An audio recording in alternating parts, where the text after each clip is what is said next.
Welcome back to Lattes Art, presented by J Squared Atelier. I'm your host, James William Moore, and today's conversation asks us to sit with some of the hardest and most human realities we face: death, dying, and what it means to bear witness. This episode isn't about creativity as inspiration or productivity. It's about creativity as presence, as responsibility, as a way of staying with the world even when it's painful. I'm joined today by Karen Malpede, a trailblazing playwright, director, and author whose 6-decade body of work grapples with mortality, environmental collapse, and the moral obligations of art in times of profound social and personal transformation. So pour yourself something warm, give yourself permission to slow down, and join us in a conversation that doesn't rush past what matters most. Karen, thank you so much for joining me this morning. I appreciate you taking the time. I want to ask, your career spans 6 decades. Can you kind of walk me through that? I'm 120. No. Thank you, James. I'm really glad to be here with you. And yeah, 6 decades is a little bit of an exaggeration because I'm 80. So at the age of 20, I was still a student. But my MFA thesis turned into a book, and that started my professional career just a few years later. So I began writing about the theater, and then I switched to what I always had wanted to do, which was write for the theater. So the theater, talk to me a little bit about that. What exactly were you doing in that space? Because I love the stage and I love the stories we can tell through theater. In a funny way, or not so funny way, I came from a lineage of theater women. My grandmother, Myrtle Leapschutz, had studied acting in Chicago and New York for one summer, which was pretty avant-garde for her time. And then she continued doing recitals for women's clubs in Chicago. And she would actually do some kind of presentation of an entire play by herself. She was very beautiful and talented, but of course she was a woman at a certain time in history. She married very young, she had 2 children, she divorced young, she had a wild affair that was noticed by everyone in Chicago of her great love, who I know as Mr. Landis. His photo was always on the side table near her bed. She lived to be 98. She was very cool. She was a great cook. She had a great sense of humor. She was beautiful and charming. And she had an oldest daughter, my mother, who was born when she was just 19. And there was a little bit of friction between these 2 gorgeous women, who was the most beautiful of them all. But my mother wanted to be an actor. And instead of that, she was sent to secretarial school by her family, not to Northwestern. They lived in Chicago, and Northwestern already had a good theater department. But she did act in little theater when we were children. I'm a twin, so I always say we. And in little theater, she was cast as Amanda in Tennessee Williams' great play. I helped her learn lines. And so I learned the whole play by heart. And that was my first experience with playwriting, or play listening, I should say. And then she had a radio show in the 50s called Something for the Girls. And it was a woman's talk show. And on that woman's talk show, she interviewed one of her great heroes, and a hero in our household, Eleanor Roosevelt. So I came from that lineage. And of course, I never wanted anything to do with the theater until I left home and started studying theater, first at the University of Wisconsin, and then at Columbia, where I got my MFA. But at first, because I never had read a play written by a woman, I didn't think I could write a play. So I studied to be a theater critic, goodness sakes. That's risky. As my mother once said to me when I was, very midway in my playwriting career, "I'm so glad you didn't become a critic." she loved my work, and she was very supportive of my theater work. So anyway, that's sort of how I became a playwright. With theater, you've said that it bears witness to what society tries not to see. What do you mean by that? I mean that Hamlet is terribly upset by his mother's relationship with his uncle, who she's married, who he suspects has killed his father, and he suspects correctly. And everybody's trying to brush this under the rug because it's a proper royal family, shall we say. But of course, it's a very improper royal family in the end. And we learn through watching the play or reading it, the inner lives of these troubled people and how their hurt hurts others, and how sometimes with the best intentions trying to fix things doesn't work that way. So we learn the complexities of life that are hidden behind the veneer that we all walk around with. Was that then sort of the inspiration that had you doing political styled theater? So I came to consciousness during the Vietnam War. And in the memoir that Last Radiance that has just been released October 28th, it starts with a chapter about my father. I've been talking about the women in my family, but my father was as great an influence on me as the women in my family. But he was a very troubled person, and he had a terrible temper. He was a charming, intelligent, handsome, successful, worked his way up from poverty to become a vice president of a chemical company with a terrible, uncontrollable temper, which would terrorized us all. But he swore with a rhythm and a cadence that was fascinating to me, even though I didn't understand in my childhood what half of those really words like whore meant, slut meant, bastard meant. But I heard the rhythm, and I loved my father. He was a very mixed bag. He was frightening, and he was kind and considerate and terrifying, and that. And it seemed to me that, and I often say this, I learned how to write from listening to my father swear because I learned rhythm and cadence and metaphor and all of that stuff. And it also seemed to me from a very young age that there were hurts, that something had happened to him that I had no idea what it was. It was buried. In those days, trauma wasn't talked about. It wasn't discussed, right? All the things that go on now went on then, but under cover of silence. Okay, so I came from that kind of family, which he was violent, and he did beat my mother occasionally. He threatened us, his two twins. This is all told in the first chapter of the memoir.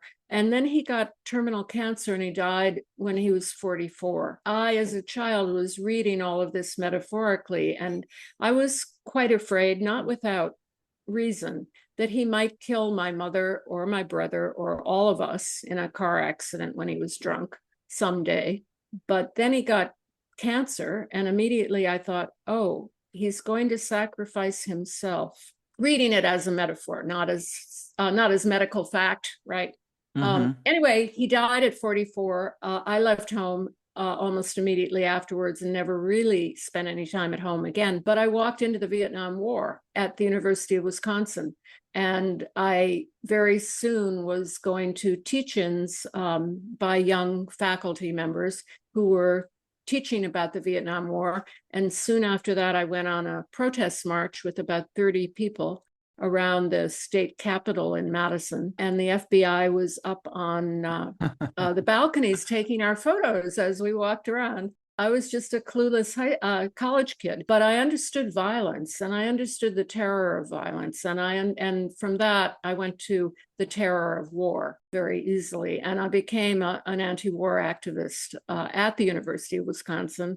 And that has never ended. I have been an advocate for peace and nonviolent action in order to achieve peace for the rest of my life. And when I write my plays, for instance, I'll just do it random because there are 22 plays. One, I wrote a play about the US torture program. It's a surreal, satiric play about the US torture program. And many of the lawyers who were defending Guantanamo inmates, many of the inmates having been arrested for no reason and tortured and held in Guantanamo, came to see the play and talked with the audience afterwards and loved the Wow. play. The play was very successful. We did it in 4 different productions. We opened it on the 10th anniversary of 9/11 in New York City to show what had happened to this country, an illegal invasion of Iraq, and then this torture program, right? But the play is also, as I said, it's a surreal satire. It's funny. It in a funny way, it prefigures Donald Trump, who is the mogul in the play and has the Eastern European trophy wife, who he keeps locked in a box for part of the play, dressed in an orange jumpsuit.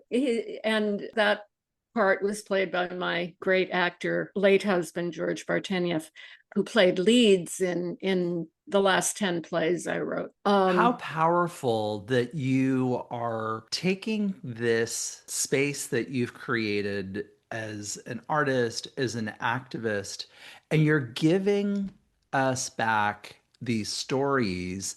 And you said satire, so you're bringing some humor to it. And I think as an audience, that helps us face some of these things that we may not want to admit, doesn't it? Yeah, absolutely. Theater is reparative. It was created, theater in ancient Greece, and I'm a great student of ancient Greek theater and have a very dear friend who's a major actor and director in Greece who's worked in my plays and directed a play of mine, acted in another.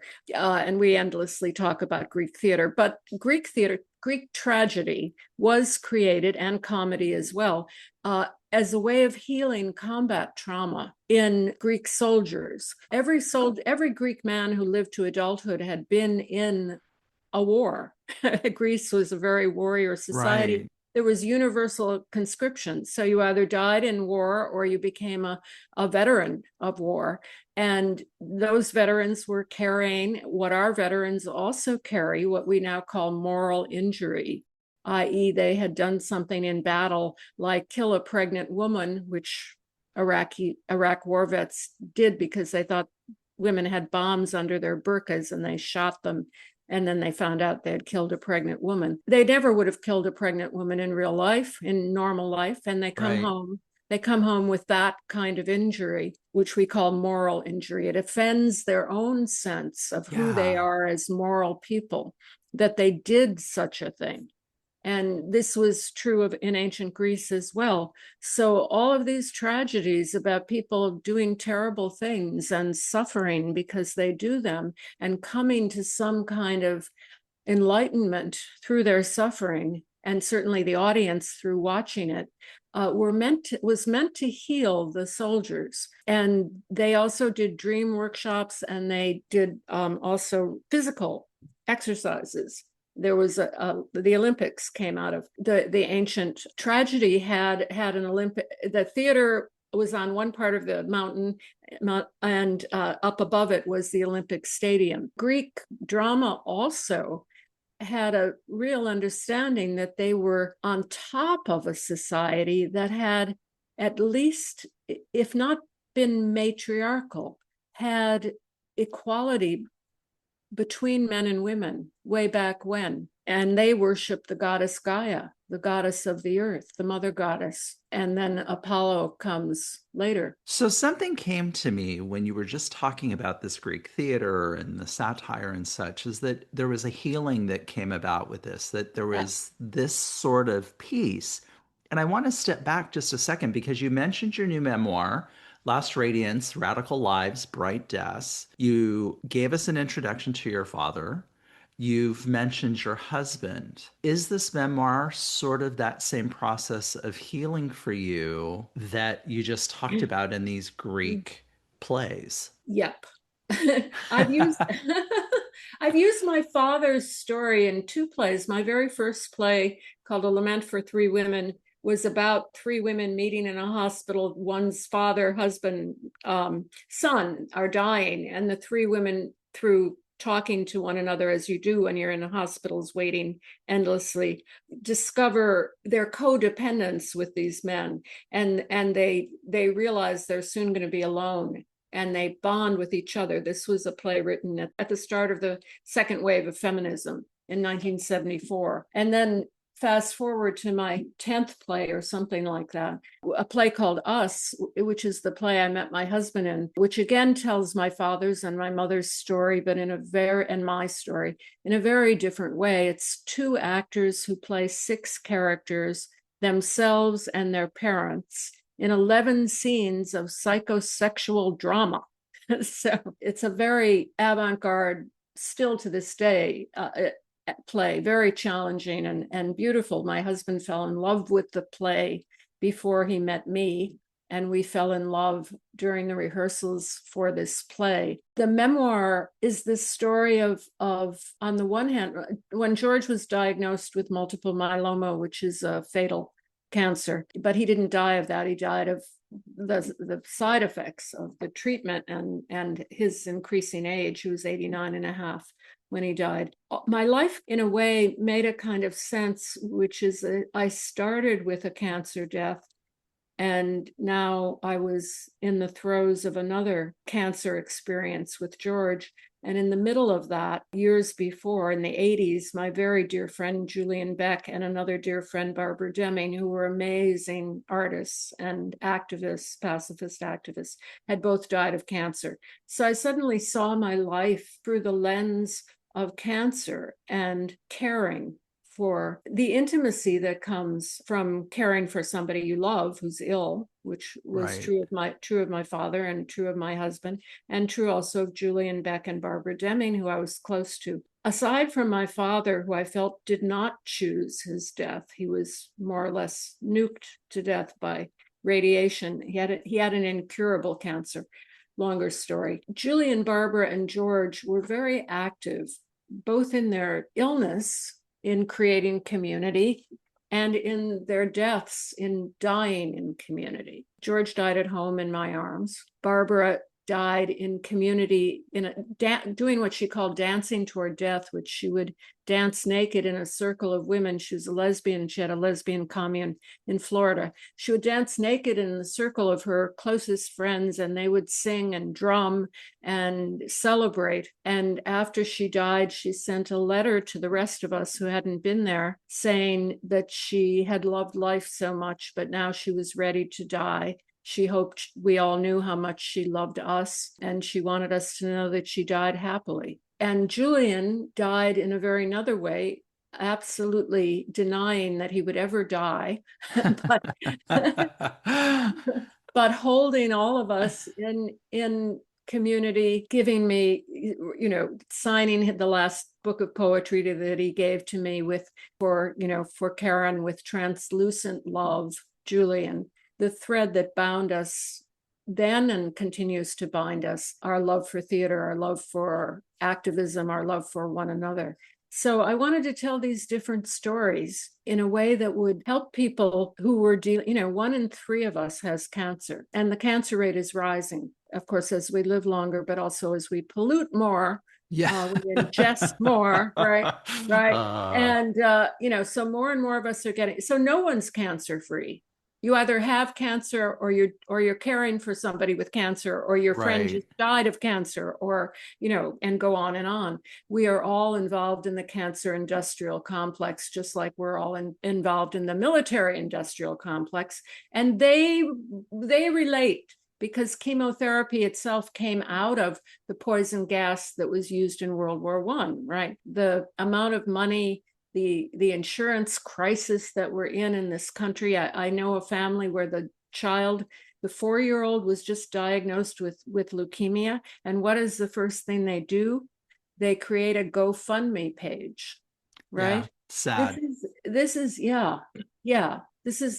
should not be. This should not be. Right. You would think that in a society that we have developed, that we are leaders in so many things, that the idea of health and healthcare and that sort of thing becomes a profit center Right. instead of a healing center. Right.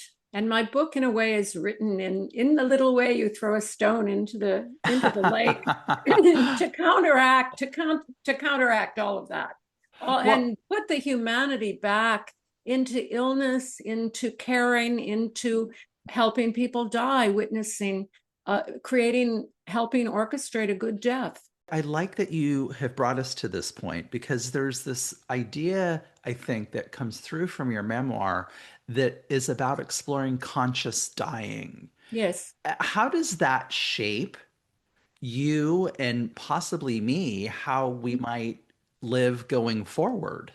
Yeah, that's interesting. I think we have to live as fully as we can because, of course, one thing we learn is it's very brief time that we're on Earth. 80 years Right. for me has gone by in a minute, a minute and a half, Yes. maybe, right? So, first thing, do what you do, do what you want to do most and keep your friends, be kind to people.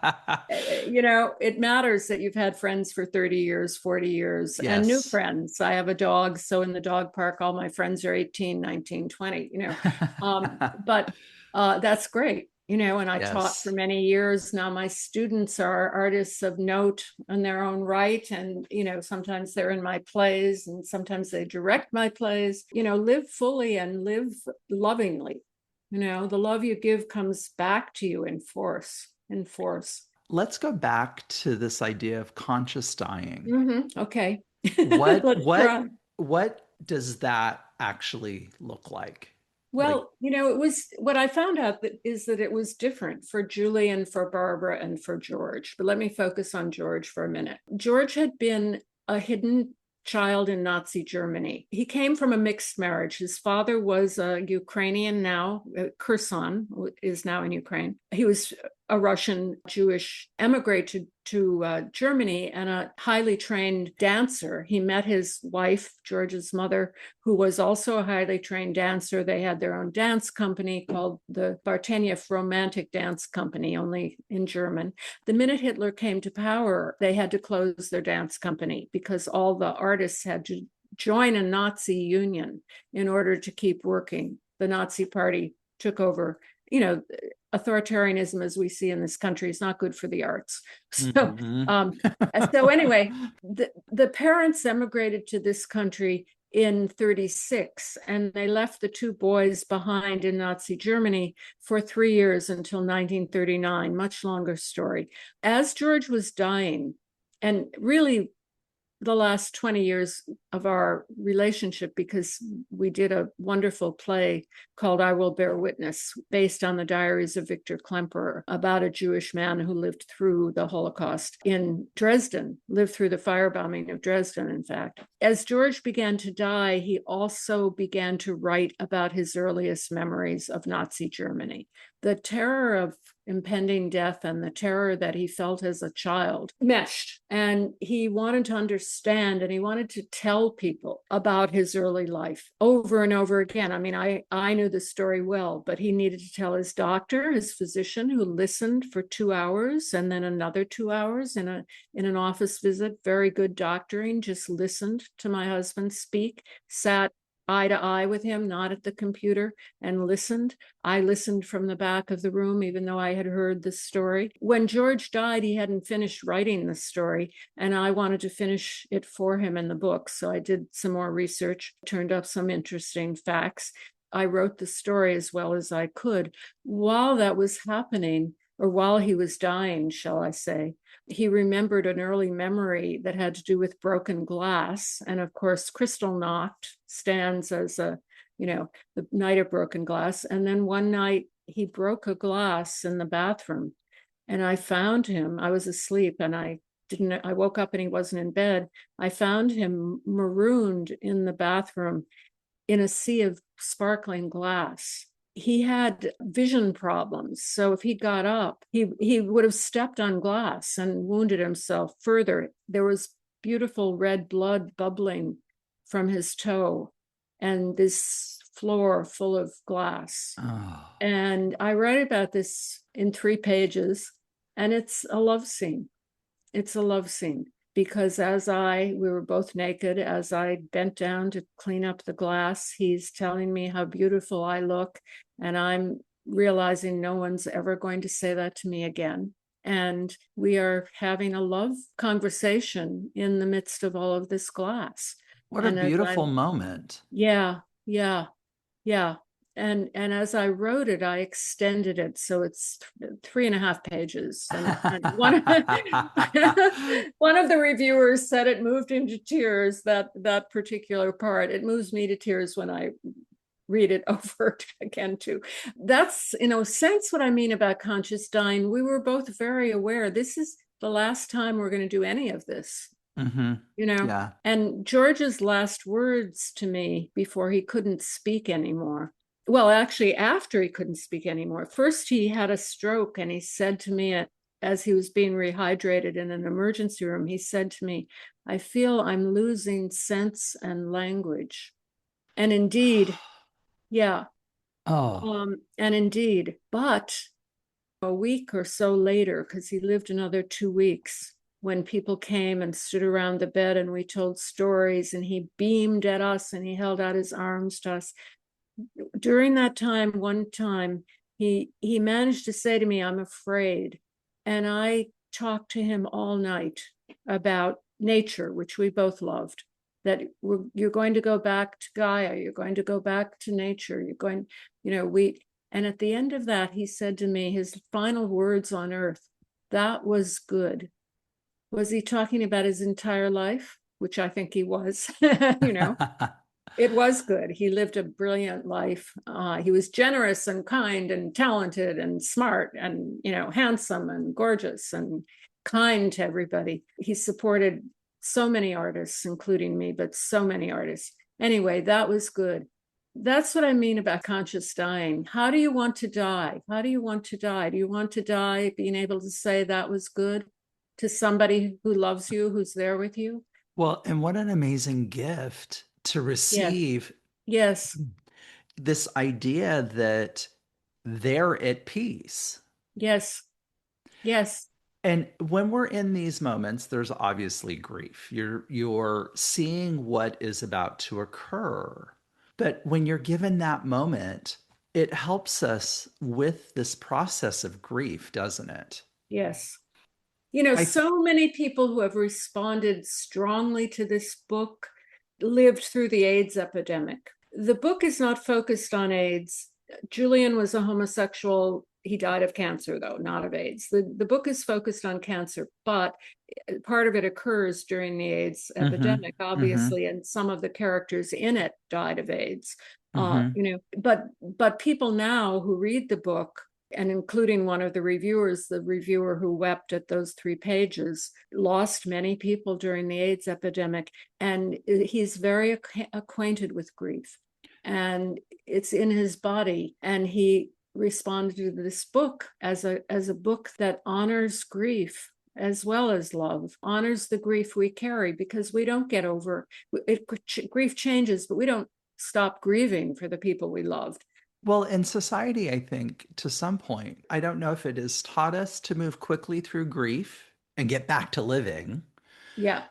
but there's something about, what I'm hearing you say in this book, and I'll be honest, I have not read it yet, but I will be, because death is something we all face, either our own or someone else's. But I think you're suggesting that there needs to be a space that we Yeah. give ourselves to go through this. There's a chapter called There Is No God of Grief. And that is the chapter in which I share my own grief, which was pretty extreme. Weight loss, sleeplessness, shrieking, yelling. Only my little puppy, who's with me now and came 4 weeks before George died. We didn't expect him to die so soon. I had a dog. George died. I love animals. We both loved animals. We always had dogs. I grew up on horses and dogs. This little dog accompanied me and a few of my closest friends on walks, miles. We walked miles because it was the only thing I could do. I could shriek, I could write, and I could walk. I couldn't be in polite company at Mm-hmm. all for a long time, 2 years. for a long time. I had respites. I went to Greece for a month. I did a play. A play of mine was done and I was around it. But the second year of grief, I was really a basket case. The second year of grief is worse than the first, said the first therapist I met who actually understood grief because she was a widow. The second year of grief is worse. You think you've gone through the first year, everybody wants you to get on with it. They want you to, and then you cave. You cave because you're no longer doing memorials. You're no longer the center of attention. You're no longer, you're alone. I did psilocybin. I did ketamine. All of this is talked about. Everything I did helped a little. Nothing is a cure for grief. No. I wanted to write that in this book. There are other stories of other people grieving in the book. First of all, I felt I never grieved appropriately for my father. I was young. I was just started college. There was no, the story is more complex. You have to read the book, which everyone should do. But I was carrying this grief all my life. And then when I met these other wonderful people, Julian and Barbara Deming. Julian Beck and Barbara Deming are iconic figures in the civil rights movement, in the peace movement, in the artistic avant-garde movement. And then my husband also was another one. When I met these incredible people who I loved dearly and who loved me back, then I had time and space to grieve, to be with them, to accompany them, and also to grieve. And I think everybody who told me to get on with it, I just wanted to smash in the face, right? you know, we need time. We need time. We need ritual culture people used to have, we need to be surrounded by people. When I did my psilocybin trip, the healers were in the room with me. I wept for 4 hours. I wept for 4 hours and they didn't move. They didn't try to get me to stop. They were there. I thought I might die of grief and I knew they'd be there and they'd straighten out my bent limbs and, do what had to be done. I was being witnessed, but I wasn't being told what to do. I was being cared for by being seen. There's a lesson in the book, both how do we help people die well? How do we help people grieve well? It's by paying attention to them. Karen, it's so powerful how you have shared your entire life, like through your plays, through your writing. And now we're here at this point, and you have this incredible memoir that really is more than just being raw. It's almost like a guide. Yes, And I mean, it's my guide.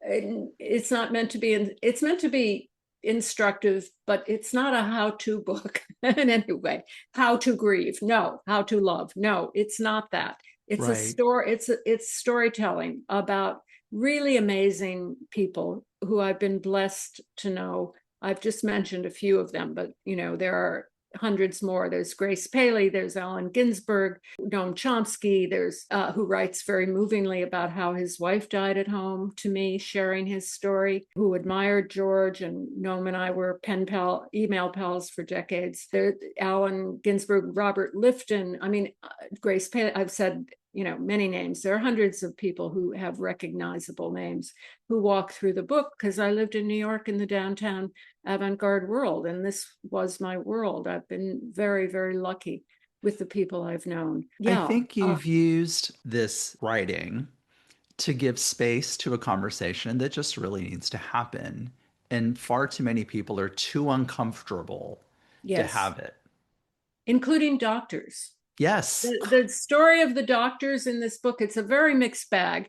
Wonderful things, terrible things that our doctor, our close, who became a friend of ours. But, it's a human story. He's not perfect. We're not perfect. Doctors are afraid of grief and they hand it over to palliative care. We were handed over that way at the end of George's life. Although to his credit, the doctor visited our home as George was dying. But we're all going to die, although we can't possibly imagine that. I can't imagine my own death, even though I'm writing about other people's death and I'm writing, but, people used to die at home all the time. Now, Mm-hmm. so often Mm-hmm. they die in hospital and sometimes often alone, Yeah, often with just machines beeping or somebody banging on their chest to try to resuscitate them. sure. We need a more of a ritual culture to help us die, because we're all going to do that, and to help us help other people die, and to help us help other people grieve by simply being with them. Mm-hmm. Karen, thank Mhm. you so much. I appreciate this conversation and that it opens my eyes more. I've faced death, I've had death in my life, but having a conversation about it, I haven't steered away from it personally when talking to doctors, Of course. those that are Hmm. in my life. But I think as a society, we aren't prepared. We aren't having that Yeah. talk. Yeah. We say to everyone, have a nice day. And we have no idea what has happened to them the day before. We have Exactly. no idea what they're carrying. And so instead of have a nice day, could we say take care or go well, or, Right, just right. something that they can carry with them, being seen, that they've been seen a little bit, because, we don't have space to see each other. I tell the story about going to shul with Judith Malina after Julian Beck, her longtime partner, not her longtime artistic partner, her husband, but not her love partner. They both had other love partners, but her dear Julian Beck. We go to an Orthodox shul on Shavuot, I'm saying it wrong. And the women are on one side, the men are on another, and she breaks down in hysteria, and she's fallen on the floor and she's beating the floor and she's weeping, Julian, Julian. And she's surrounded by a circle of Orthodox women and me. And we're all standing watching her, not picking her up, not telling her to shut up. We Mm-hmm. form a circle around her. And one of the women in the circle says, she's getting it all out. She will have a good year. Mm-hmm. And we need these circles formed around people who are living through unbearable things, not just death, other things happen, but often the death of somebody they loved. Yeah. They're living through it. We need to form those caring circles around them and let them wail and shriek and I get like it. that, the caring circle. Yeah. Karen, as we wrap this up, are there any final thoughts that you want to leave us with? You're so empathic. You're so easy to talk to. I feel you grabbed the innards of me and pulled them Oh out. my gosh, So thank you. yeah, you're just, wonderful. So I don't know. Is there anything else you want to ask me? I don't I, know. you know, I, I I think you've left me with so many things that I need to go get some more coffee and I need to just sit with this for a bit. I want to Read my bring book. Read my Yes, book. read the Yeah. book. I mean, this is Yeah. the perfect way to finish this off. Last Radiance, Radical Lives, Bright Deaths is the Yeah. book that was out this fall by Karen Malpede. Please, this is definitely a read I am going to be diving into, and I think everyone should give a chance because far too often we don't know how to process or we don't know how to help when it comes to death. And Karen, I think you have given us a wonderful conversation in this topic through this book. Yeah. Thank And you. there's just one other thing I have to say, which is the quality of I wanted this book to read like a poem that you could not put down. So I worked very hard to make that happen, because difficult material has to be told in a way that is stunningly beautiful, because beauty also opens us up. So Hmm.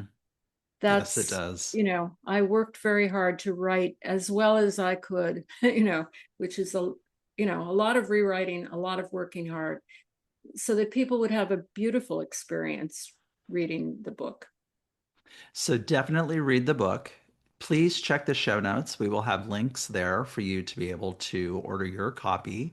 And Karen, thank you again so much for opening up your story and talking to me today about this. James, you're so welcome. It's been such a pleasure. The audience can't see your smile, but you have a great smile. Oh, thank you. You're just, you're so empathic. I can pour my story right out to you. No problem. Thank you. Thank you. Thank you for staying with us on Lattes Art. My deepest thanks to Karen Malpede for her honesty, her clarity, and her willingness to speak about death, not as an abstraction, but as a lived reality, one that demands attention, compassion, and remembrance. If this conversation moved you, I encourage you to visit the show notes, where you'll find links to learn more about Karen's work and to get her recently released memoir, Radical Lives, Bright Deaths. Her writing continues this dialogue with care, urgency, and grace. Lattes Art is presented by J² Atelier. If you haven't already, please follow and subscribe. These are conversations we don't often make space for, and they really do matter.